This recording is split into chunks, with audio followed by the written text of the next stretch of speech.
What's going on, everyone? It is Garrett, and welcome to the first episode of the portfolio review series. So if you're new to this channel, the series is basically me reviewing 5 portfolios that are going to be sent through an email. The email is going to be on the description, or it's going to be on the screen right below my finger.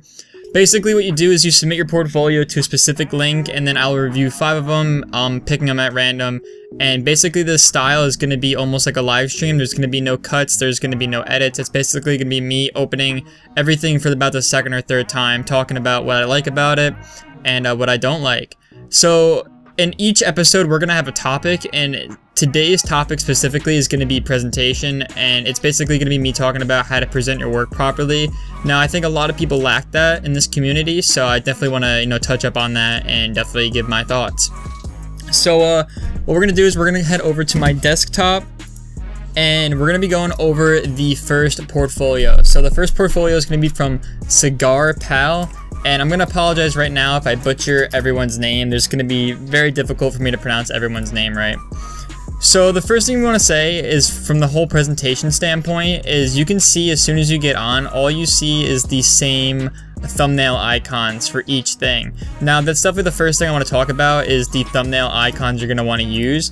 So if we just head over to Behance really quickly, you can see as soon as we get onto the Discover page, everything is different, and everything's kind of like a sneak peek of what you're going to view inside. So, for example, Adidas company brand.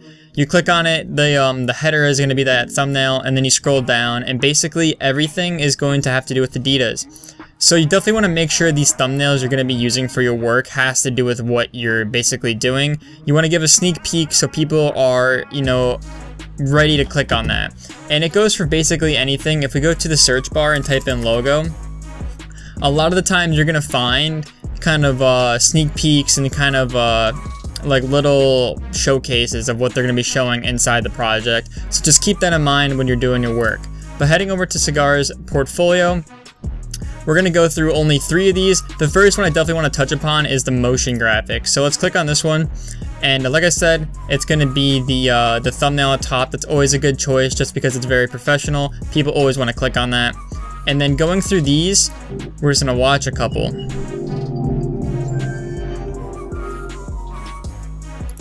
So that's one. Let's watch another one. Alright, so just quickly looking at these, we can see this one too.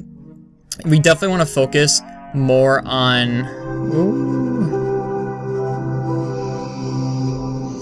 Alright, so looking at these, we definitely want to focus on adding more things inside the design. So don't get me wrong, if I can mute this. This is really clean, but if we watch it over, all it is the little outline effect, and then the logo kind of fades in. I think a huge thing on motion graphics is, making different perspectives of each side of the logo, especially when you're designing something like that.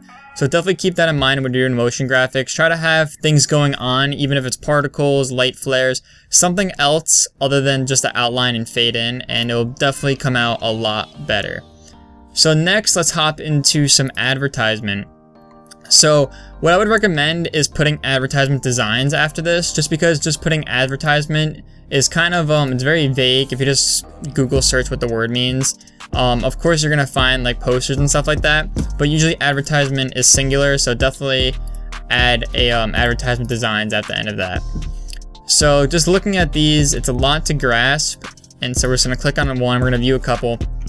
So just looking at these right away, I can already see some things that I would definitely recommend changing or working on. So the first thing we're going to talk about, and the first one especially, is going to be these white stroke outlines you're going to see around it. That's something you definitely want to take away from. The backdrop shadows, I would definitely add shadows behind the mock-ups. And then lastly, you're going to see right here this controller, and then the PS4 controller under it. It's a motorcycle. And basically, you want to keep the same kind of style. I know it's very hard to find the same mock-ups. However, you definitely want to keep the same shading style between everything, just because it's a lot cleaner, it's a lot fun. And you definitely want to include only one controller, just because we're going to obviously know that it's going to be the same thing for the other one, unless you can find those matching mock-ups. But like I said, just focus on making sure these edges are nice clean cut. These white strokes are definitely going to be taken away. And add some shadows, especially if we're talking about something like if I grab my print screen, you're gonna see shadows casted behind this one, just like this, especially if the light is gonna be, you know, pointing down on it, or in front of it, pointing here. And then of course this one will cast shadows onto the next one, and then so forth and so forth. And another big thing to worry about is going to be scale. So for scaling, what we're gonna worry about is right here, you see this, the backpack. We definitely want to keep it a reasonable size, because if we put a backpack to a t-shirt, that's a huge backpack. So it's the bottom of the t-shirt right here, the bottom of the backpack, and then the top of the t-shirt and the top of the backpack. And so the backpack really rides from almost the top of your shoulder down to your butt. So definitely worry about sizing, making sure everything is reasonable, everything looks correct. And then lastly, when you're putting up multiple advertisements in one thing, definitely recommend at least trying to put them within the same kind of picture. So what you can do is what I saw with your Twitch packages, is the way you kind of brand this is the way you can brand basically the same advertisement, just change text if you really want to include all of them. And yeah, so the last thing I do want to talk about in this portfolio specifically is actually have to do with your Twitch packages. The presentation's really well. Just things I would recommend doing is seeing this big glow right here, trying to incorporate it somewhere inside the overlay. The recent donator and recent follower text is super small, so it's going to be a little bit hard to read. And then lastly, that logo right here, you definitely want to enlarge that, because as soon as you start shrinking that logo too far and that overlay even shrinks, you're not going to be able to see any of it. So thank you, Cigar, for emailing the portfolio. I hope everyone got a little bit out of that. Just focus on, you know, branding everything a little bit better, and then of course changing out these thumbnails to catch my eye a little bit more. So going off of that, you guys can definitely follow him and check him out in the description below. All of these people are going to be in the description. So the next one we're going to talk about is going to be Adam C Designs. And he has a logo collection, a Game of Thrones poster, actually 2 Game of Thrones poster, and then a Final Piece series. So going over to the logos first, you can already see what we're talking about, that there's a little bit of a hint of what you're going to see inside, whether it's a logo collection volume 1 with a little logo on side of it or whatever. This is a lot better than basically taking the same thumbnail and replacing it over and over again. So going into this, we're just going to look through this very quickly, and then basically give our 2 cents. And of course, if you guys see something that I don't, you want to talk about it in the comments below, then you're more than welcome. Alright, let's go back to the top. So going off this, you can definitely see the strongest logos are the Griffin and the Fora. What I would recommend doing is putting that Griffin to be the first one you see, and that's a really big thing. When people go on portfolios, they want to be amazed. Oh, sorry, amazed as soon as they click on that link. They don't want to just click something and scroll through kind of the weaker designs and then scroll through it. So definitely would recommend, you know, making these so the Griffin's first and then everything after that follows. After that, basically, I like the way you branded everything and I like the logos. Just a few things you want to talk about is, you know, this one's not so bad, but specifically this one, a lot of people like to use the shape outlines that they do for their logos. And I'm pretty sure if we Google this, logo shape outlines. I know it's here somewhere in Google. Logo design shape.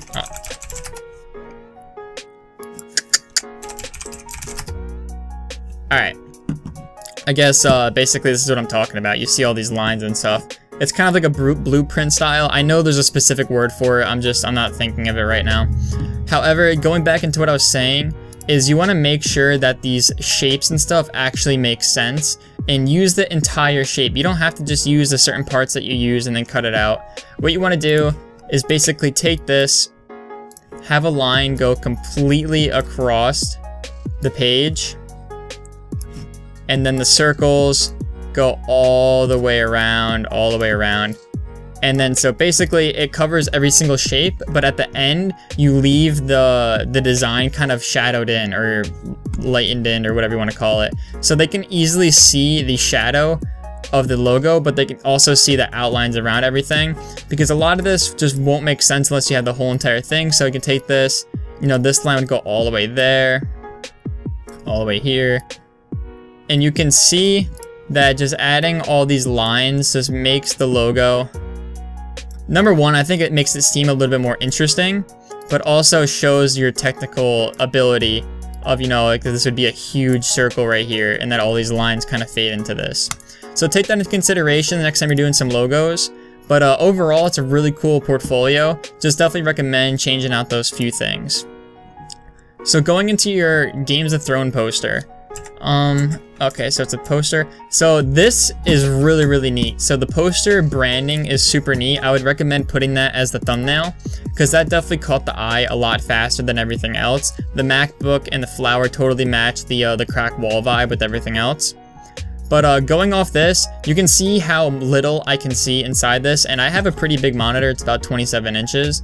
So what I would recommend doing is branding this so it fits a 1920 by 1080 screen, instead of people having to click on it and then view it.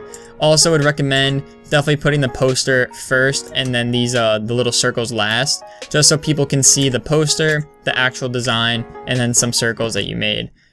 But overall, it's a really cool concept. Nothing bad to say about it. There's a little bit of pixelation within the actual design, but overall, it's a really cool scene. And then going into the last poster, it's about the same thing. You got the wolf here. We recommend, if you're gonna keep everything within the same vibe, I would kind of maybe feather out the edges just so it matches the first one you did. And yeah, same thing. It's the circles, and then it's the poster. This poster is not as strong as the other one, but it definitely has a cool vibe since you can see through the glass right here. Maybe putting like a reflection or something would help just make it separate just a little bit more. But overall, man, it's a really cool portfolio. It's a really good concept. I would just worry about, you know, making the branding presentation for the logos a little bit better, and then focusing on what to put first and not what to put first.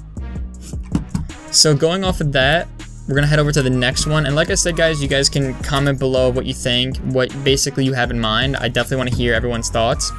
So this is going to be Aiden Lewis. This is our third portfolio. Everything is going to be in Behance, especially why I wanted to talk about presentation. So first thing, the Chi-Town burgers. You can easily see what it's going to be about, the burgers, and the logo's straight in front of you, and then it starts to get a little interesting. So I definitely like the way he set this up, only because it definitely catches my eye to scroll down and then, you know, keep going to see what else you have to basically talk about. The next thing I want to talk about, though, is right here. So you have 3 variations of the logo. Let me just take out my print screen again. The one right here, it's a really bad arrow, is the same as this, just different color. So I'd definitely probably take out this one or keep that one. I don't know, it doesn't matter, take out this one. But basically only include this one. This is the black and white version, and then this is the color. So definitely want to not overdo it with just different color themes. I know that you're using more than one color. However, I just think that maybe it's my personal preference, but I think that works better. But going down, you include the typeface, you include the color codes, which is really, really smart. A lot of people like to see that. The font you're going to be using. And then lastly, you have the presentation of the actual logo. So this is what really caught my eye, especially with the I keep clicking the wrong thing. With the whole entire piece, because I looked at this beforehand, was this presentation. It's on a burger, the burger box, the french fries. Everything looks clean, and you can definitely see this logo being used professionally. Now, this is what clients want to see. This is what people want to see when you go on their portfolio. So definitely keep it up, man. It's a really, really good portfolio. Now, for the album covers, I can't really speak about album covers all too much since I don't really do them. But you definitely want to try to make them as eye-catching and as clickbait as possible. So what I mean by that is this is kind of like generic styles you'll see a lot of people in the community doing. I mean, this one not so much, this is pretty clean. But you know, if you go and look at the actual, it's a Flower Boy, right? Yeah, the Flower Boy cover. It's different, it's surrealist, you know, this is something that you want to click on, you want to see what's going on. With this is just kind of like a little manipulation, and then the same thing with the other ones. So you definitely want to try to stand out between everyone, and you don't want to copy anything, you don't want to keep copying those styles you see on those Twitter headers. You just want to try to basically do your own thing. You know, from Flower Boy to the KOD album, you can see that it's just completely different styles. This one's painted, and it's just totally different. So you definitely want to keep that in mind when you're doing these covers, is try to keep it different than everyone, because if you just make the same generic album cover all the time, then it definitely gets a little bit more repetitive and no one's really going to want to watch it. And that goes for even the Beer Bonks and Bentleys one. And, you know, I want you guys to right now in the comment below, tell me any album cover that looks like that. I mean, this is so good. It's designed well, and definitely has its own vibe to it and its own theme. So this is what I mean by trying to stand out before everyone and definitely get your foot in the door to those client jobs.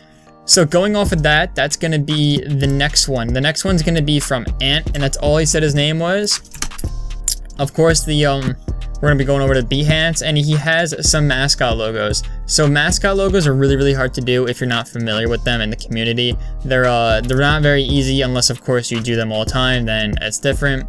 But going into this, the first thing I want to say is right off the bat is the quality of the image. You definitely want to save it to a nice resolution, and then also save it as a PNG just because you're going to get these really choppy and really blurry lines.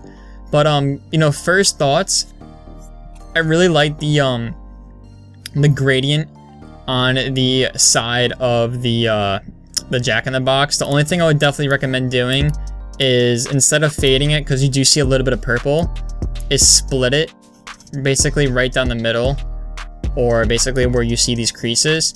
So from here is going to be red, and then from here is going to be blue, if you know what I mean. Just so you can see that separation, and so you can basically tell from which side is going to be different, because as soon as you start adding these gradients inside of it, then you start getting that second tone color of purple blending in, and the red and blue has to stay red and blue. But looking at this, the big thing is going to be that pixelation. As soon as I click out, it's a lot easier to see. And I like that you included all of this. That's another thing to recommend, especially when you're doing presentations, is if this logo goes under this, it has to go under the one right here too, or above it. It can't just stop at the top. And yeah, it's a pretty good logo. Don't get me wrong, I would just recommend getting rid of that gradient just because you're gonna start adding purple tones inside of it, and it's gonna get a little bit wonky. So the next thing is gonna be a dragon mascot, and of course the same thing. However, this is black and white, and it's a cool thing, the black and white. I would just definitely recommend not just putting it on grayscale. I would recommend actually making sure everything is in black and white. I can see that this was definitely a grayscale presentation. And then lastly, we'll go with the Spartan logo, and a little bit anatomy wise, I would recommend is fixing it as the eyes kind of wrap around. Am I grabbing the right tool? Eyes kind of wrap around here, and the mouth. So you'll see right here this curves in, but yours just basically goes out. So you definitely want to work on making sure the anatomy is correct, because instead of him looking down, he's kind of like bent over and his nose piece is popped out. So definitely worry about anatomy when you're doing these kind of things. Just practice, practice, practice. The line work is extremely well done, and it's just the same thing I've been talking about, this pixelation on the side of it and the white strokes. Definitely take your time, pen tool those out, add some shadows behind stuff, and it really makes the difference when you're presenting work like that if you add the shadows and you do the work like that. But overall, and it's a really good portfolio. Just keep those few things in mind. If you're going to do something in black and white, make sure it's in black and white and you don't just put it on grayscale. So the last one is going to be Anthony, and what's his AKA the Adongo. I hope that's not a bad word. But let's go straight into the Shaq social media branding. My back's killing me right now. Ooh. Went to the gym today. But just right off the bat, I want you guys to basically look at these and see that each one has the same retro style to it. Now this is exactly what you want when you're branding work like this, is that same retro style, the same, you know, kind of fake looking style that he used. And it's a good style. Reminds me of like the 60s and the 40s and stuff like that. All these bright kind of looking text and stuff like that. All these stripes, all these lines, all these, you know, reds and yellows definitely stand out to me. And I really like that that follows that old kind of vintage vibe throughout the whole entire thing. So that's a tremendous idea. Of course, the picture quality could be a little bit better, but I can't beat you on that because I don't think you're the one that took the picture of each burger. But let's talk about his Pluto TV scheduling.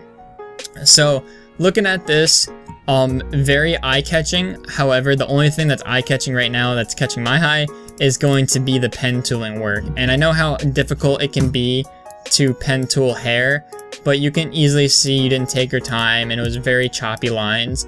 So definitely take your time, especially when you're doing these hair pieces and people pieces, is really get into the nitty-gritty hairlines and really focus on making sure each line is perfectly cut, it's very even, and you can really look at it and not see that kind of choppiness. I know green screens make it a lot easier, but we're Photoshop kids, we can easily pencil out a body and some hair.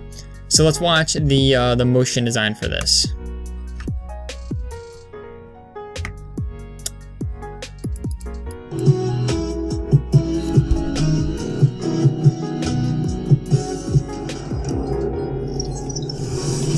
So, I'm gonna watch that one more time. I like the text. The text in the beginning is really nice, and I like how everything comes in. And the bopping of the text really matches the theme of everything, the song. But the only thing I recommend doing is, you see this text that pops down here? Before I can even read, that says 2000 and something. I don't know, I really didn't know what it said. It pops away. So really try to blend out that kind of bopping around in this little text right here a little bit more. You know, when you go on TV and you watch something and it says like, you know, 6, it's coming on tomorrow at 6 or 7. That 6 or 7 thing stays there longer than anything else because it's the most eye-catching and it's what they want people to see. But everything else, man, it's really good. I do enjoy everything. Just a thing to recommend would be definitely lasting out this Tuesday 2000H cat text, just so people can see it a little bit more and it's a little bit more recognizable. And then lastly, we'll head over to those little brand identity, and it's a cool theme. Just right off the bat, I would recommend keeping the same size circle, or at least making sure that they're centered. If we take a ruler, we put a line there. That's a really bad line. We put a line right here, and then we put a line, let's say, in the middle of the circle. I think we can easily see which gap is bigger, so definitely recommend keeping that within the center. And it's some people that they won't see that, but I'm that kid that sees that kind of stuff, so definitely keep that in the center. Keep these circles the same size that are popping out or in and out. If you're gonna do this flat design, I would recommend doing a flat design drop shadow rather than a drop shadow in Photoshop. But everything else looks pretty good. I like the way you put the T, the A, and then your name afterwards, and then of course the branding after it. Just one more thing I want to say, when you're presenting things, guys, is scale. This shirt right here, I know I'm going to keep grabbing this print screen. If it gets annoying, just let me know in the comments. This shirt is huge compared to this mug. Like, I could take this whole entire shirt and probably fit it inside that mug. And I know it's supposed to be like the whole product branding and stuff like that, but definitely keep it in mind when you're doing that, because you definitely want to keep scale a part of it. And I'm definitely guilty of it. If we head over to my portfolio, I'm sure in my CC one, I probably fucked it up too. And other shirts are kind of the same size. But you can see inside here the white strokes. I mean, there's a little bit right here, but I try to feather them out. There's drop shadows. There's lighting coming from the top. There's lighting basically fluent throughout the whole piece. And of course, the drop shadows under match everything. So definitely keep that in mind when you're doing things. That's basically going to be it for the video. Let me know what you think. Let me know if you like this. Let me know if you want me to keep doing it. If you want me to do less portfolios or more portfolios, definitely let me know in the comments below. But other than that, I'll see you guys hopefully on a Monday video. I think I'm going to have a cool little vlog story, riding a motorcycle to the gym or something. Get you guys a little bit more in tune with my life. But other than that, I hope to see you guys in my later on video. That's basically it. Let me know in the comments below if you liked it. Keep subscribing, turn the notifications on, and that's it. If you want to submit your portfolio, right here. portfolio@garrettmalone.com, and I'll see them basically whenever. Thank you guys for checking out the video, and see you guys later on. Peace out.